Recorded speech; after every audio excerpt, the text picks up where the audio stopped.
আসসালামু আলাইকুম। তো গাইস আমি আইছি কাবাইটারি আইছি ইট নেওয়ার জন্য। তো ইট ভাটাত আইছি, আমি ইট ভাটাত আইছি আর পরে দেখলেন ইট দাম দর করলাম, দাম দর করার পরে ইট নিলাম আর কি।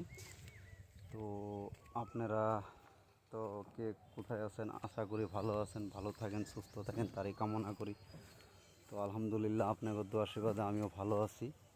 তো আপনারা দোয়া করবেন যাতে ভালো থাকি, আরও আপনারাও ভালো থাকেন, সুস্থ থাকেন, তারই জন্য কামনা করি। তো আমার ব্লগটা দেখবেন আর লাইক কমেন্ট শেয়ার করবেন, অন্যজনক দেখার জন্য সুযোগ করে দিবেন। তো আমি আইছি কাবাইটারি বালাপাড়া আইছি, আর বালাপাড়ায় ইট নিতেছি। তো ইটের ভাটাই আইছি আমি, দেখেন।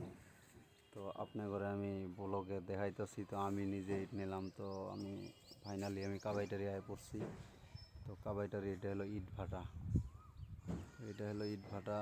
MBF ভাটা। এটা এটা হলো MBF ভাটা। তো আপনাদের যদি কারো ইট লাগে তো আপনারা এই জায়গায় যোগাযোগ করবেন। তো এই জায়গায় বর্তমান কম দামেই আছে অল্প। তো আর কিছুদিন গেলে হয়তো দাম বেড়ে যাবো গা। তো আপনারা ভিডিওটা অন্যজনকে দেওয়ার সুযোগ করে দিবেন। তো আমার এটি আশা। তো আমি আইছি, আমি নিতেছি ইট আর কি। তো ইট নিয়ে আমি আপনার ঘরে আবার ব্লগ দেখামো, আমি রাস্তাটা কোন দিক দিয়ে যাই ওইটাও দেখামো আপনার ঘরে। আপনারা ভিডিওটা ভালো করে দেখবেন, অন্যজনকে দেখার সুযোগ করে দিবেন। তো বাই, আসসালামু আলাইকুম।